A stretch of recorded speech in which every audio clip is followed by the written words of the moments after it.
For the non-moving runs, electrical metallic tubing, or aimed, is a suitable choice. For the joints where vertical and horizontal movement occurs, flexible conduit is necessary.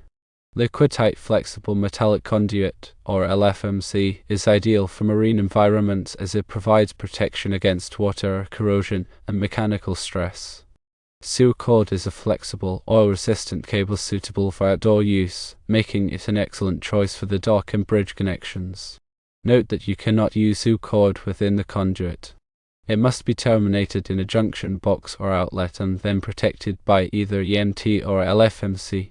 While using aluminum channels, as raceways is generally not recommended, in this case, it may be acceptable if certain conditions are met. Firstly, the channels must be properly grounded. Secondly, the receptacles must be mounted securely to the channels using appropriate mounting brackets. Thirdly, the integrity of the conduit connections must be maintained. Here is a recommended installation procedure. 1. Install the EMT for the non-moving runs. 2. At the joints where movement occurs, install the LFMC and allow sufficient slack to accommodate the movement. 3. Seal the conduit connections with watertight connectors or compound. 4. Run seal cord through the LFMC and terminate it in junction boxes or outlets. 5. Install the receptacles in the aluminum channels and secure them firmly. 6. Connect the seal cord to the receptacles and install faceplates. 7. Test the installation for proper operation and ground continuity. Here are some additional tips. Use stainless steel hardware for all connections to prevent corrosion. Protect the seal cord from direct sunlight with conduit or wire loom. Regularly inspect the installation for any damage or wear. When selecting conduit for electrical installations, several factors should be considered to ensure safety and compliance with the electrical codes. Electrical metallic tubing, known as EMT, is a lightweight and threaded tubing commonly used for indoor applications. It's easy to cut and bend, making it a cost-effective option for protecting conductors in dry locations. Intermediate metal conduit, or IMC, is a heavier gauge conduit with threaded ends offering greater protection than EMT. It is suitable for both indoor and outdoor use and provides good resistance to physical damage. Rigid metal conduit, or RMC, is the thickest and heaviest type of conduit, providing the highest level of protection. It is typically made of galvanized steel or aluminum and is used in harsh environments where maximum protection is required. Rigid PVC conduit is a non-metallic conduit made of polyvinyl chloride, offering excellent resistance to corrosion and chemicals. It is lightweight and easy to install, making it suitable for underground and direct burial applications. Flexible metal conduit is a flexible, spiral wound conduit used for connecting electrical boxes and equipment where movement or vibration is present. It is available in both metallic and non-metallic versions. Liquid-tight flexible metal conduit, referred to as LFMC, is a flexible conduit with a waterproof jacket designed for use in wet or damp locations. It provides protection against moisture, oil, and other liquids. When choosing the right conduit, consider the following. Location: determine whether the conduit will be installed indoors or outdoors. Outdoor installations require conduit that is resistant to corrosion and moisture. Environmental conditions: evaluate the presence of chemicals, extreme temperatures, or physical hazards.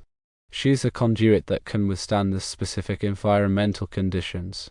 Code requirements: ensure that the selected conduit meets all applicable electrical codes and standards. Consult the National Electrical Code NEC or local codes for specific requirements. Cost: compare the cost of different conduit types and choose the most cost-effective option that meets the required performance and safety standard. Ease of installation: consider the ease of installation and the availability of appropriate fittings and tools. Some conduit types may require specialized tools or training. For wiring a floating dock, you need to consider the unique challenges posed by the marine environment.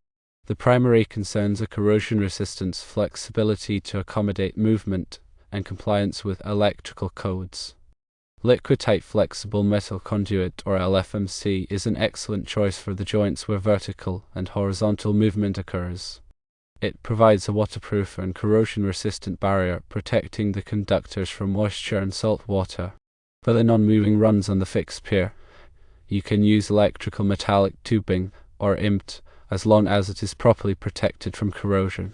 However, for the floating dock itself, it's generally better to use LFMC throughout to ensure consistent protection against moisture. SUCORD is a flexible, oil-resistant cable that is well suited for use in marine environments. It can withstand the constant movement and vibration of the floating dock while providing reliable electrical connections. Do not run SUCORD inside the conduit. Instead, use it for connections between junction boxes or from the shore power connection to the dock's electrical panel. All metal parts of the electrical system, including conduits, junction boxes, and the aluminum channels, must be properly grounded to prevent electrical shock hazards. Use a grounding conductor sized according to the electrical code and connect it to a grounding electrode in the shore. Grounding is super important. Ground fault circuit interrupters, or GFCIs, are essential for all receptacles and circuits on the floating dock. GFCIs protect people from electrical shock by detecting ground faults and quickly shutting off the power. Use only marine-grade electrical boxes, receptacles, and other components that are designed to withstand a harsh marine environment. These components are typically made of corrosion-resistant materials such as stainless steel or bronze. All electrical connections must be watertight to prevent moisture from entering and causing corrosion or electrical failures. Use watertight connectors and fittings and seal all connections with a waterproof sealant. Support the conduit and wiring properly to prevent sagging or damage.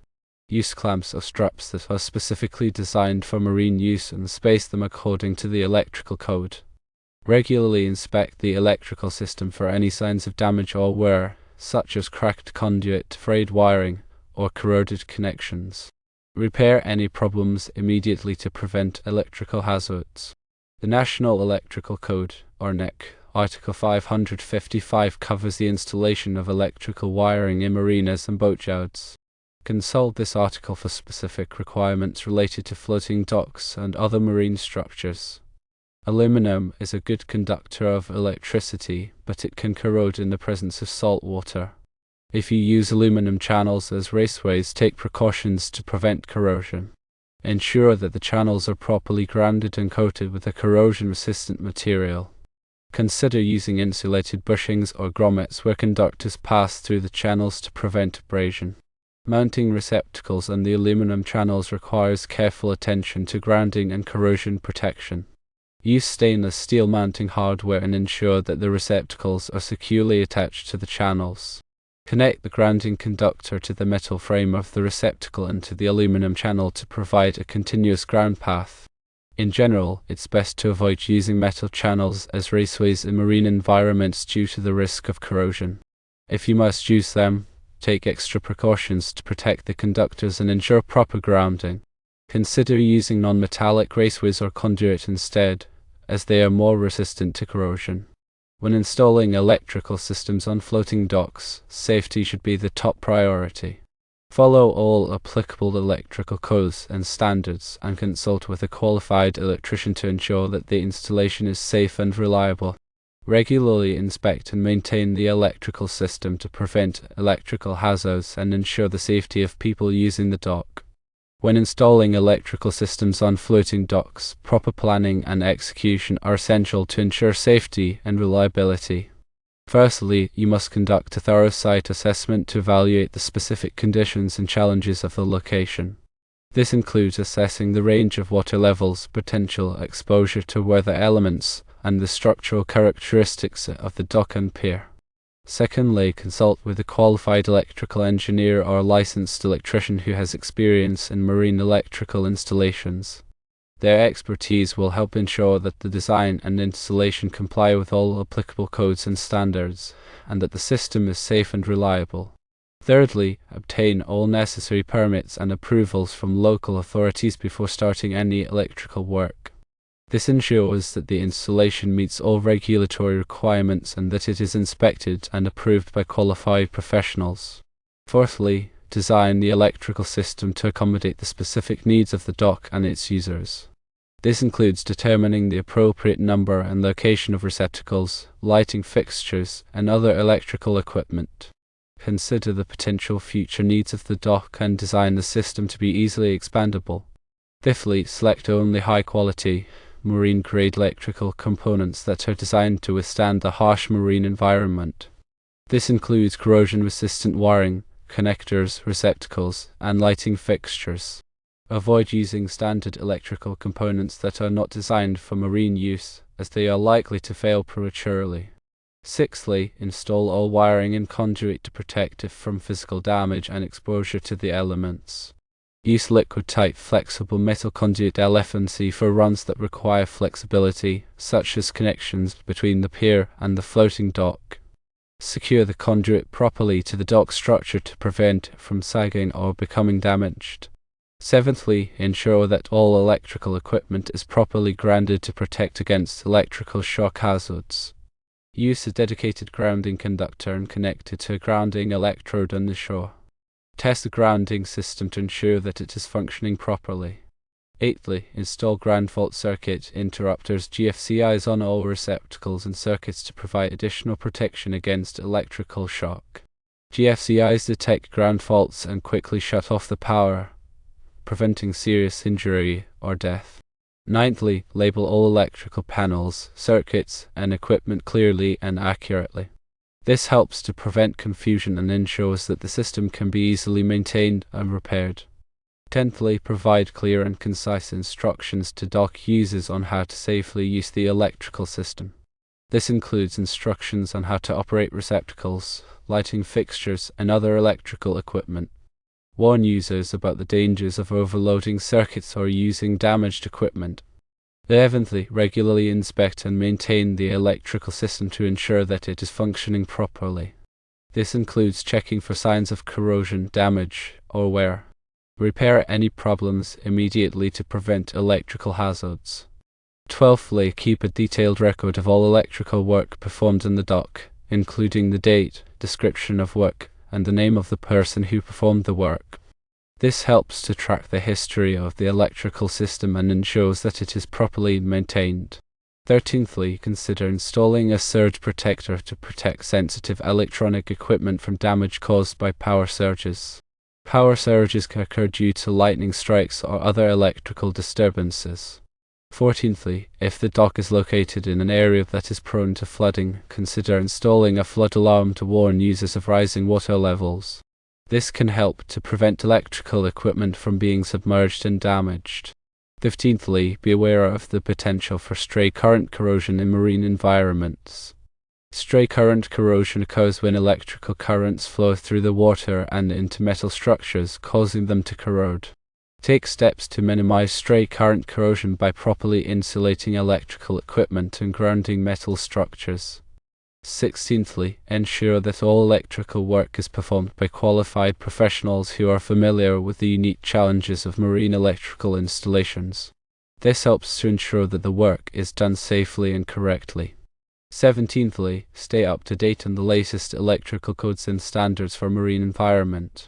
This helps to ensure that the electrical system is in compliance with all applicable regulations. 18thly, be aware of the potential hazards of working around electricity and take precautions to protect yourself from electrical shock. Always de-energize circuits before working on them and use appropriate personal protective equipment. 19thly, if you are unsure about any aspect of the electrical system, consult with a qualified electrical professional for advice. It is always better to be safe than sorry when it comes to electricity. 20thly, remember that electricity and water do not mix. Take extra precautions to prevent electrical hazards in marine environments. By following these guidelines, you can help ensure that the electrical system on your floating dock is safe, reliable, and in compliance with all applicable codes and standards. Always prioritize safety and consult with qualified professionals when necessary.